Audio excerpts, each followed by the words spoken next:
I'm Dave Odd. I'm a stand-up comedian for 9 years now from Skokie.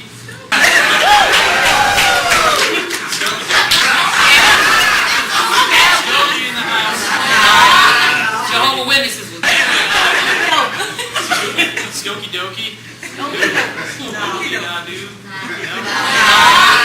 Jehovah's Witnesses was there. Anyway, I'm from the bad side of Skokie. Actually, it's kind of nice. I've been doing comedy for 9 years. I produce shows all over Chicagoland as well for the past 6 years. I've put up a lot of new comics, and I help out a lot of upstart comics.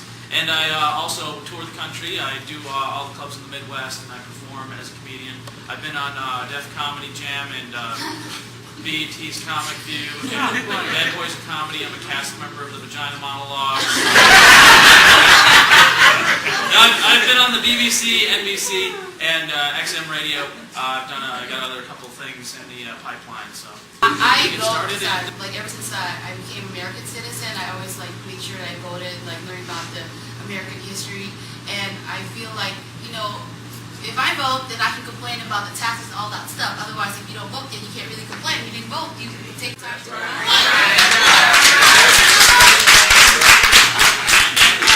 But I tell you though, it's like with me, I don't know, I have to say, I grew up in a household where we really didn't trip too hard about whether or not if you date somebody black, white, or whatever. On that same token, I am from, like I said, the south side of Chicago, Inglewood. If I bought you around there, you better be either the po-po or the insurance man. Do you think that there's as much prejudice with like white parents with their children dating people of other races? Do you think there's as much prejudice on the other end of the spectrum? Do you think black families look down upon their daughters or their sons dating somebody of the opposite race? Just as much. Well, I think it counts on what part of your family you're dealing with. Because sometimes you could have this great mother and father, but at the same time you got this racist type aunt. Or you might have this uncle or somebody like my mom. She was just on this. She was like, well, if you like him, you like it, I love it. But my aunt, she was different. You're gonna mess with that white man. He gonna wash his head smelling like a mangy dog. That's how she was. If I say I want to bring my wife, if I want to bring a white friend home, he gonna use your brush. Put them around in light skin white people. Black families are afraid of lights. Like, that's something that we grew up with. So like, my aunt had me so bad that I was on the bus going downtown one day, and there was a white girl on the bus. She looked just as clean, didn't have no odor or anything, but I subconsciously, as they say, done it, and I didn't know it. She started scratching her head, and I was whoop! Like the auntie always told me. So now you know how. Now you know how a white woman feels when she gets in an elevator with a black guy. Excited. If he got an NBA contract, she feeling real excited.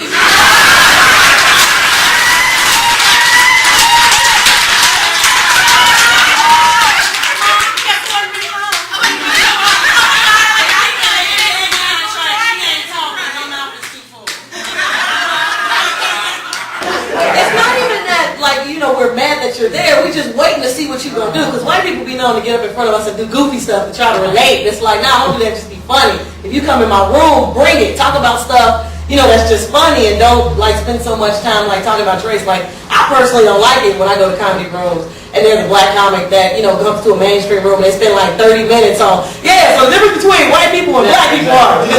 And the different things. It's not just that. It's just the fat guy that can only talk about he's fat, or the woman that can only talk about the fact that she's a woman. It's just like there's so many other things out there to talk about.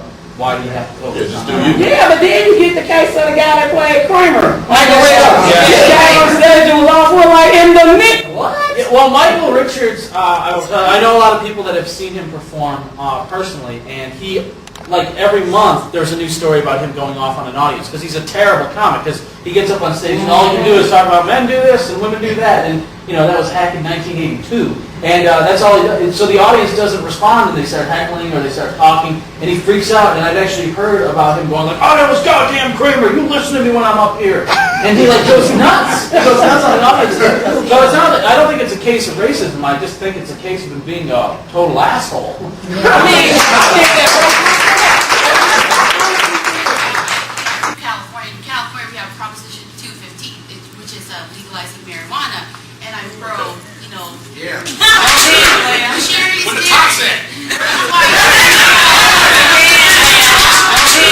Sherry's When the there. top's in. So I mean, those are the things that you should think about. I'm not saying that, we should legalize all drugs, but I think marijuana helps us to be creative, to relax. If someone was acting like a bitch, take a hit and it's all good,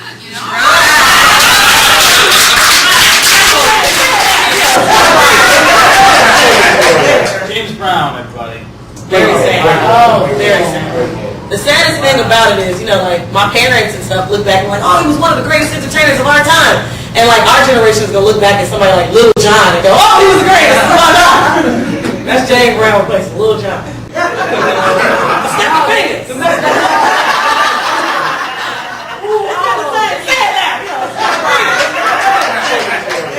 The gap is fixed.